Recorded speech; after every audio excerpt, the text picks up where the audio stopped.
샬롬. 레위기 강의 60번째 498장 찬양 두 번 힘있게 찬양합니다.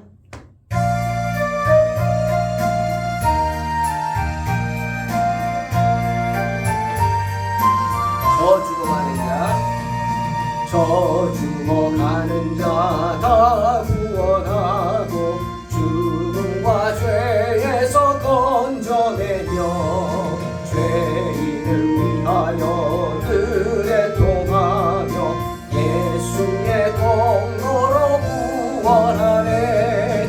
저 죽어가는 자 예수를 믿어 은혜 힘입어 다 살게. 주 믿지 않는 자, 주 믿지 않는 자 불쌍히 여겨 참 회개할 때를 기다리 열심을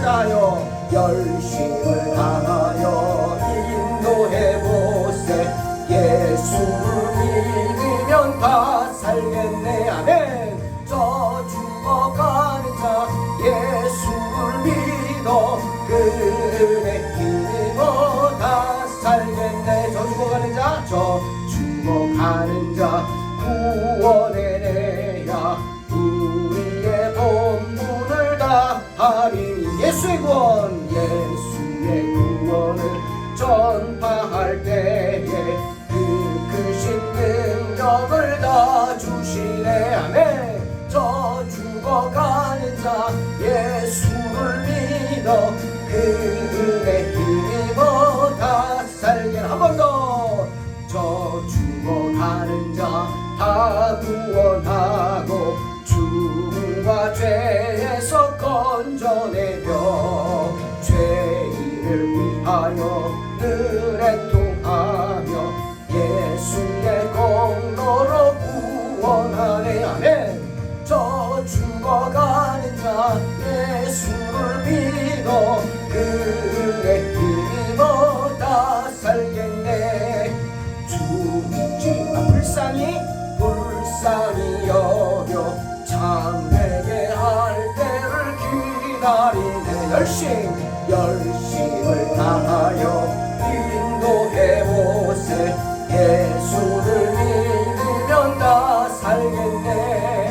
저 죽어가는 자 예수를 믿어 그 은혜 힘입어 다 살겠네. 저 죽어가는 자 우리의 본분을 다 하리니.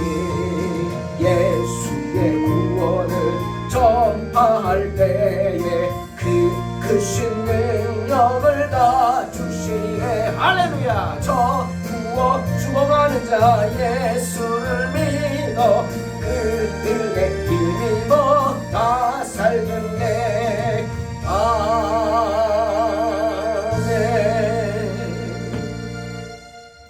아멘. 믿습니다. 레위기 19장 11절로 18절 봉독합니다. 너희는 도둑질하지 말며 속이지 말며 서로 거짓말하지 말며 너희는 내 이름으로 거짓 맹세함으로 내 하나님의 이름을 욕되게 하지 말라. 나는 여호와이니라. 너는 내 이웃을 억압하지 말며 착취하지 말며 품꾼의 싹을 아침까지 밤새도록 내게 두지 말며 너는 귀먹은 자를 저주하지 말며 맹인 앞에 장애물을 놓지 말고 내 하나님을 경외하라. 나는 여호와이니라. 너는 재판할 때 불의를 행하지 말며 가난한 자의 편을 들지 말며 세력 있는 자라고 두둔하지 말고 공의로 사람을 재판할지며 너는 내 백성 중에 돌아다니며 사람을 비방하지 말며 내 이웃의 피를 흘려 이익을 도모하지 말라. 나는 여호와이니라. 너는 내 형제를 마음으로 미워하지 말며 내 이웃을 반드시 견책하라. 그러면 내가 그에 대하여 죄를 담당하지 아니하리라. 원수를 갚지 말며 동포를 원망하지 말며 내 이웃 사랑하기를 내 자신과 같이 사랑하라. 나는 여호와이니라. 아멘. 계속해서 주님은 모세에게 이스라엘 백성들의 머릿속으로 기억할 수 있도록 율법을 요약해서 전달하라고 명령하십니다. 오늘은 이웃에 대한 계명들이죠. 사람에 대한 것입니다. 여러분, 십계명이 1계명부터 4계명까지는 하나님에 대한 것이고 5계명부터 10계명까지는 사람에 대한 겁니다. 사람에 대한 게 더 많죠. 그만큼 우리가 관계를 중요히 여겨야 한다는 뜻인 것 같습니다. 오늘 내용이 많은데요. 먼저 11절에 너는 도둑질하지 말며 속이지 말며 서로 거짓말하지 말라. 모든 사람들과의 관계에서 사람들과의 거래는 정직, honest, and truth, 진실 두 가지가 필수입니다. 항상 사람과 사람을 대할 때는 정직해야 되고 진실해야 합니다. 무슨 속여먹을 각오를 하고 만나고 그러면 안 되는 거죠. 하나님이 좋아하지 않으십니다. 절대로. 때문에 우리가 세상에서 어떤 얻고자 하는, 소유하고자 하는 것들은 무엇이든지 정직하게 취해야 합니다. 왜냐하면 정직하지 않게 얻은 것은 결코 나를 부유하게 할 수도 없고요. 설사 부유케 한다고 해도 그것이 오래가지 못합니다. 그로 인해서 망하게 될 수도 있어요. 또 12절에 너희는 내 이름으로 거짓 맹세함으로 내 하나님의 이름을 욕되게 하지 말라. 나는 여호와이니라. 하나님의 이름 여러분 신성하게 여겨야 합니다. 존귀하게 여겨야 합니다. 주님의 이름을 함부로 불러서는 안 되죠. 그게 바로 망령되게 부르는 겁니다. 글쎄요, 깨달아야 하는데 이 귀한 진리를 정말 깨달아야 합니다. 우리가 주님이라고 할 때 진짜 내 마음에서 진실된 마음으로 나오는 주님이라는 고백이 되어야 한다. 근데 사람들은 그렇게 안 하고 자꾸 망령되게 하죠. 여러분 잘 알잖아요. 영어 수고해서 오 마이 갓 이러잖아요. 이게 뭡니까? 주님 그 뜻인가요? 아니죠. 기가 막힌 일을 당하면 맙소사 그 뜻입니다. 참 이게 아이러니하죠. 그만큼 사람들이 하나님의 이름을 망령되게 일컬어가고 있다는 뜻이죠. 우리는 성도이기에 더욱 조심해야 합니다. 또 13절에 너는 내 이웃을 억압하지 말며 착취하지 말라. 우리는 타인의 권리를 빼앗거나 압제할 그런 권한이 없습니다. 안 됩니다. 그건. 다 하나님이 만드신 귀한 생명입니다. 거룩한 창조물이에요. 계급이라는 것이 있으면 안 됩니다. 자, 동남아, 인도, 파키스탄, 이런 지역, 방글라데시, 이쪽 지역 특히 서남아시아죠. 그쪽에 이 계급 제도가 특히 인도의 카스트 제도 정말 안 좋은 겁니다. 사람은 누구나 이 세상에 태어난 순간 아름다운 영혼을 가진 귀한 존재입니다. 그게 하나님의 창조물이기 때문이에요. 만약 그걸 어기고 억압한다면 그는 하나님을 모독하는 것입니다. 큰 죄죠. 때문에 자신의 것이 아닌 것을 강제로 빼앗아서 그렇게 해서는 안 됩니다. 남에게 속한 것을 압류해서도 안 돼요. 여기 품꾼의 싹을 아침까지 밤새도록 내게 두지 말라. 정말 깊이 묵상해야 할 말입니다. 내가 주어야 할 돈을 띄어먹어도 안 되지만 제때제때 주지 않는 것도 안 되는 거예요. 자기의 조그만 이익을 위해서 그거 밤새도록 놔둔다고 해서 은행의 이자가 올라갑니까? 자신의 조그만 이익을 위해서 다른 사람의 삶을 파괴할 수 있는 행동을 해서는 안 돼요. 품꾼들은요, 당시 하루 벌어 하루 먹고 삽니다. 가장이잖아요. 어린 아이들이, 어린 생명들이 집에서 아빠 오기만을 기다려요. 지금이야 새끼 먹고 배고프면 라면 먹지 그런 소리 나오지만 아니 그때는 먹고 사는 게 힘들죠. 하루에 한 끼도 먹기가 힘들었다. 그럼 아빠가 돌아올 때 그날 품삯을 받아서 장을 봐가지고 그리고 옵니다. 아이들은 그것만 기다리는 거예요. 만약 아버지가 품삯을 받지 못하면 장을 못 보잖아요. 먹을 거 못 사오잖아요. 그럼 그 가족은 그날 하루 종일 굶는 겁니다. 아니 이틀을 굶게 되겠죠. 다음 날까지. 죄죠. 때문에 빈손으로 돌아가게 품꾼의 싹을 안 줘서 아침까지 밤새도록 갖고 있어서는 안 된다라고 하는 것이죠.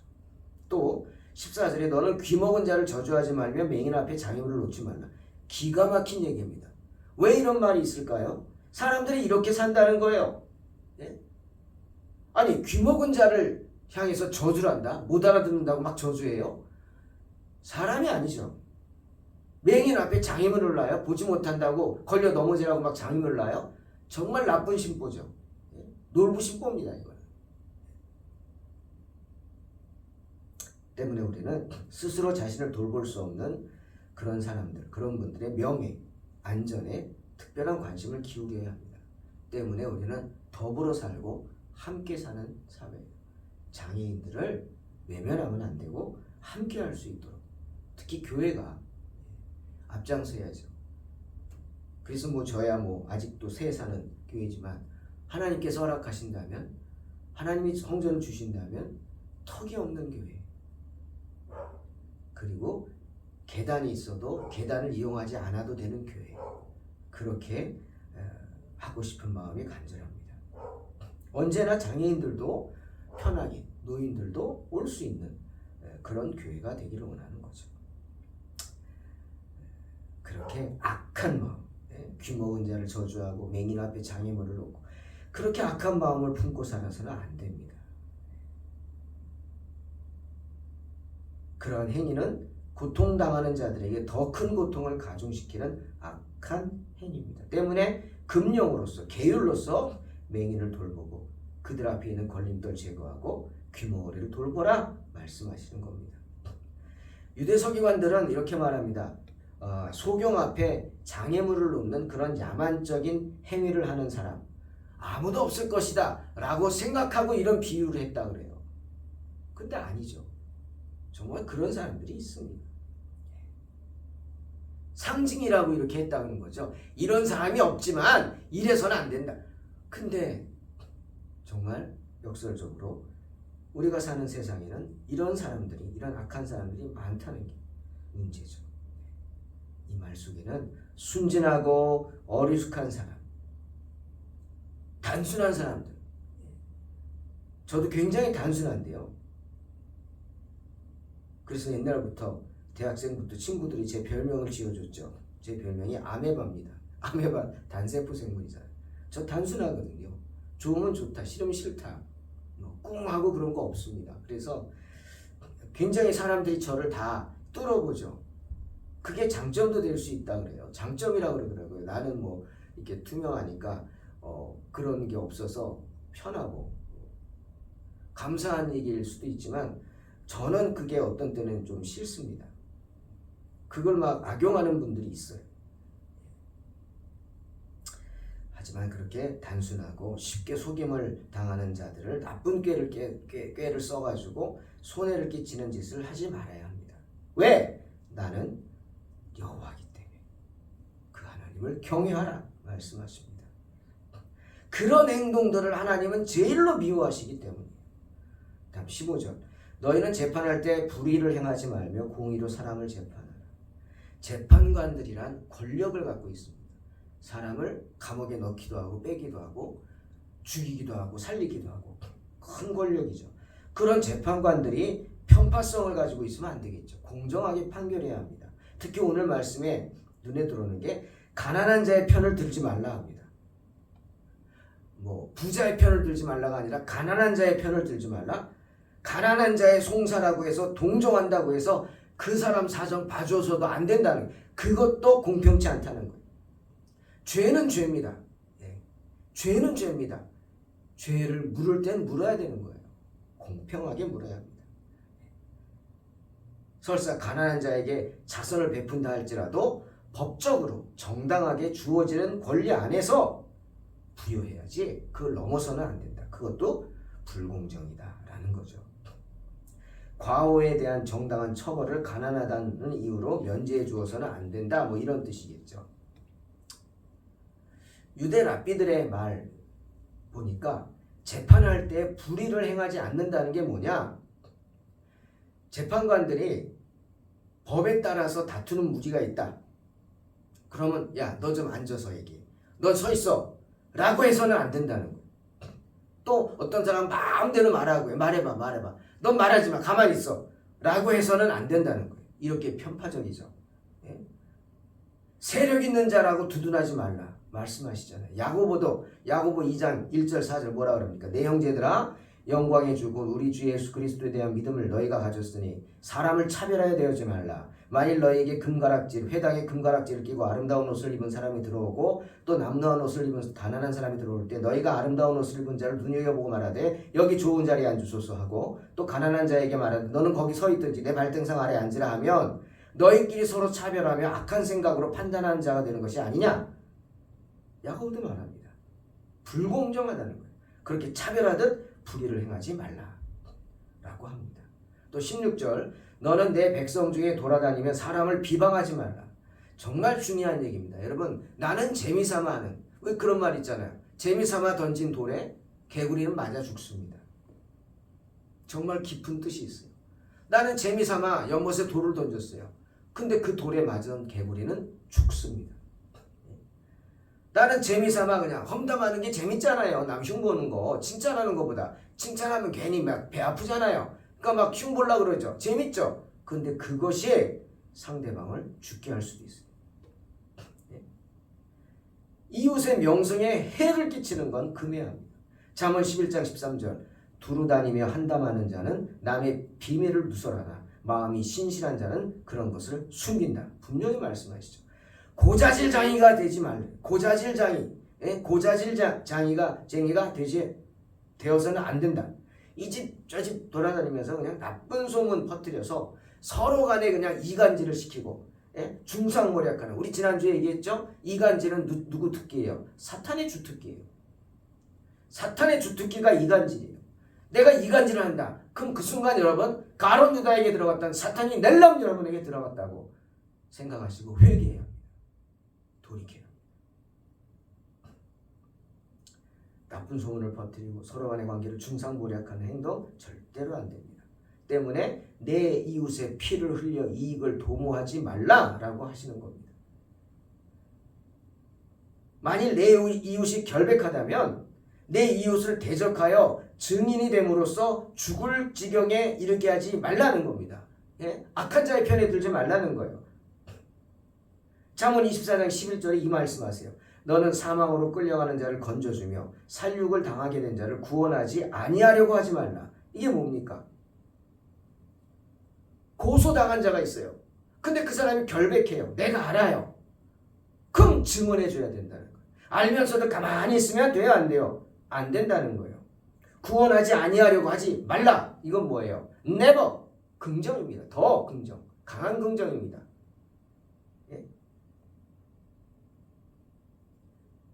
법에 의해서 증언을 해줄 의무가 있다.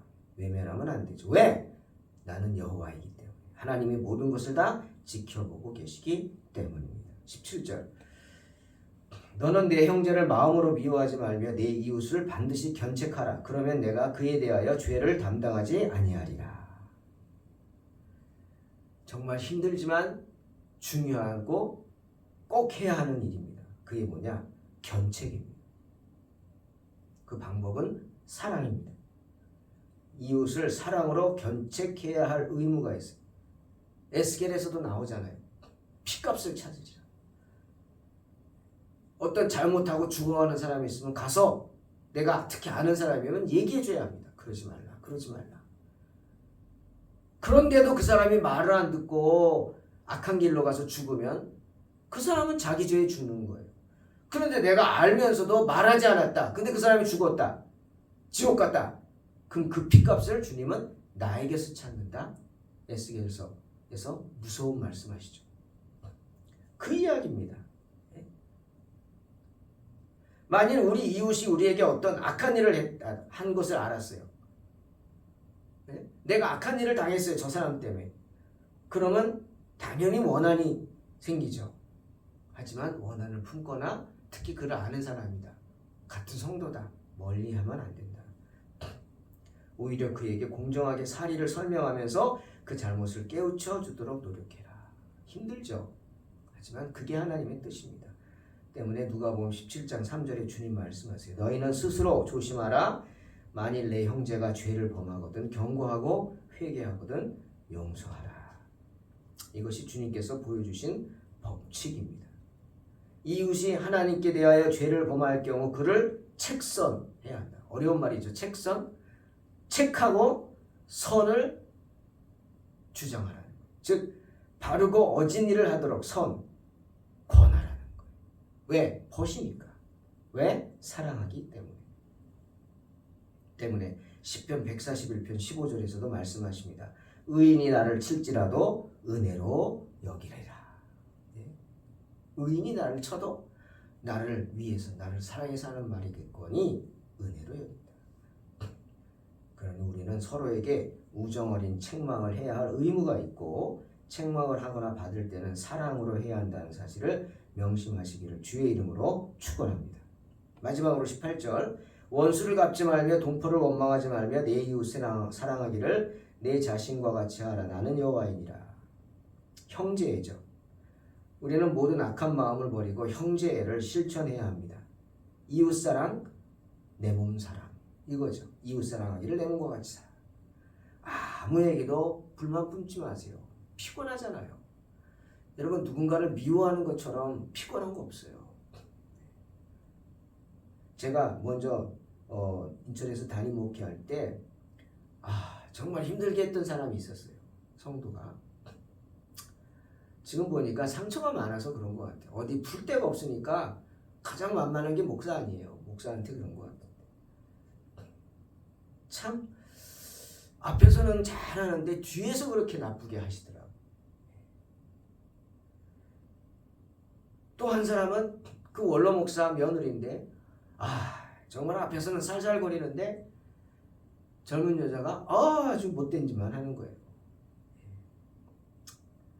결국 이제 저는 개척을 해야겠다. 그런 거 보니까 내가 여기서 내 청춘을 내 젊음을 낭비한다는 생각이 들어요. 그래서 개척을 결심하게 됐는데 나중에 개척을 한 지 2년쯤 되니까 그 원로 목사 며느리가 전화를 했어요. 목사님 제가 잘못했어요. 저 좀 용서해 주세요. 제가 너무 잘못했죠. 용서해 주세요. 왜 그랬을까요? 하나님이 다 아시거든요. 하나님이 다 아시니까 그의 삶이 평안했겠어요? 저한테 얘기는 안 하겠죠. 창피하니까. 하지만 뭔가 있는 것 같아. 가정에 문제가 있든지. 그러니까 문제가 생기니까 성도는 제일 먼저 뭐 생각해? 하나님 앞에 회개하죠. 회개거리가 제일 먼저 내가 생각났던 것 같아. 나한테 잘못했던. 근데 그건 나한테 잘못한 게 아니라 교회를 힘들게 한 거거든요. 제가 있는 동안 3년 있는 동안 거의 100명의 새 가족이 왔어요. 어떤 권사님이 하늘문이 열렸다 그랬거든요. 매주 몇 가정씩 등록을 했으니까. 저도 참 놀랐어요. 그런데 오면 뭐해? 뒤에서 다 수근수근 돼가지고 좀 정착할 만하면 쫓아내고 울면서 가는 거예요. 울면서. 저는 왜 그런지 몰랐어요. 내가 뭘 잘못했나? 근데 알고 보니까 그런 짓을 하더라고요. 그 사람들이. 그래서 제가 그분한테 그랬어요. 저는 당신 다 용서했다고. 그때는 너무 마음이 아팠지만 나는 다 용서했다 그랬어요. 왜? 내가 그 마음 품고 있으면 불편하거든. 하지만 이렇게 또 말했어요. 나는 용서했는데 하나님은 모르시겠다. 어떻게 하시는지. 하나님께 용서를 구하라 그랬어요. 그리고 3년쯤 지나니까 그 권사, 제가 권사를 세웠는데 그분이 전화했어요. 또 막 울면서. 그분은 정말 나빴어요. 자기 분풀이 한다고 우리 애들 막 교회 컨테이너에 가두고 막 가둬서 막 혼내고 막 그랬어요. 저도 몰랐어요. 그 우리 애들이 아픔이 많은 거예요. 특히 큰애는 큰애 한참 민감한 중학생 때 애들 동원해가지고 잡아가지고 컨테이너에 가두고 막 몇 시간씩 훈육한다고 목사들이 어쩌고 저 화풀이 그렇게 하는 거예요. 정말 나빠요. 저 정말 용서하기 싫어요. 지금도. 왜? 그게 아이에게 상처가 됐으니까. 전화 왔어요. 울면서 막 또 전화해요. 아니 자기네가 진짜 잘못했으면 찾아와야지. 찾아와가지고 해야지. 뭐 전화로 그러고. 그것도 좀 저는 싫었죠. 그 똑같이 얘기했어요. 권사님 저는 이미 다 그때는 힘들었지만 용서했다고. 그리고 또 그랬죠. 뭐라 그랬을까요? 난 했지만 하나님은 어떠신지 모르겠다. 그러니까 당신이 정 마음이 불편하고 힘들면 이분도 또 가정에 무슨 문제가 있는 거예요. 가정이 좀 힘들었어. 하나님께 용서를 구하라. 그랬어요.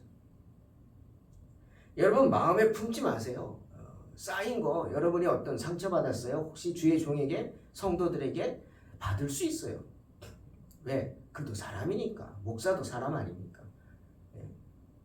목사도 그런데 성도들은 어떻겠어요? 그때 힘들었지만 그냥 지금까지 그걸 품고 있으면 힘들어요. 신앙생활이 힘들죠. 다 하나님께 맡기고 저처럼 하세요. 난 용서했어요. 혹시 또 전화 오면 나는 했는데 하나님은 어떻게 하시는지 모르겠다. 하나님께 구하라. 라고 하십시오. 할렐루야. 불만 품지 말고 우리 자신이 받고자 하는 대로 이웃에게 행하면서 다른 사람의 입장에 서서 생각할 수 있어야 합니다. 자, 고린도전서 9장 19절. 내가 모든 사람에게서 자유로우나 스스로 모든 사람에게 종이 된 것은 더 많은 사람을 얻고자 함이라. 참 멋진 말이에요. 우리는 사도 바울과 같이 많은 경우에 있어서 우리 이웃의 유익을 위해 우리 자신의 유익을 부정할 수 있어야 한다는 거예요. 나는 힘들지만 이것이 하나님의 영광을 위한 것이라면, 주의 몸 된 교회를 위한 것이라면 받아들이잖아요. 제가 그랬잖아요. 다들 갈릴리 호수 얘기하지만 저는 사해바다가 정말 큰 역할을 한다. 그 모든 것을 다 받아주잖아요. 자기는 썩어가는데, 자기는 썩어가고 한 생명도 품지 못하는 그런 짠물이 되지만 받아들이잖아요. 사해바다가 있으니까 그 모든 것들이 흘러 갈릴리가 살 수 있는 거 아닙니까? 갈릴리에서 넘쳐나지 않았으면 갈릴리도 죽죠. 고요이면. 그러니까 사해바다에게 감사해야죠. 때로는 우리가 사해바다처럼 품어줄 수 있는 사람. 그러니 오히려 보배가 되지 않습니까? 좋은 귀한 광물들이 있는 보배가 되잖아요. 주님 말씀하십니다. 사도 바울도 사도 요한이 요한일서 3장 16절에 얘기하죠. 그가 우리를 위하여 목숨을 버리셨으니 우리가 이로써 사랑을 알고 우리도 형제들을 위하여 목숨을 버리는 것이 마땅하니라. 주님께서 우리를 위하여 자신의 생명을 버리심으로써 우리에게 형제를 위하여 목숨을 버리라는 교훈을 주셨다고 말하는 겁니다. 그것이죠. 나를 위해 주님이 나를 살리기 위해 십자가를 지셨어요. 나는 십자가를 지지 못해도 까짓것 참고 잊어버려요. 쿨하게. 이럴 때는 아메바가 좋아요. 단순하면 좋은 것 같아요. 복잡하면 계속 끌탕할 거 아닙니까? 단순하니까 그냥 잊어버리게 돼요. 그러니까 저는 성도들은 단순해야 된다고 봐요. 그리스도의 사랑 안에서 단순하게. 이렇게 이웃 사랑하기를 내 몸같이 하는 복된 성도, 축복 듬뿍 받는 사랑이 샘솟는 성도가 되시기를 주의 이름으로 축원합니다. 기도하겠습니다. 하나님 감사합니다. 언제나 주님의 은혜가 가득하고 하나님의 은혜에 감격하여서 모든 것을 주님의 은혜로 감사하는 복된 성도들 되게 축복하여 주시옵소서. 예수님의 이름으로 기도하옵나이다. 아멘. 믿음으로 승리하시기 바랍니다.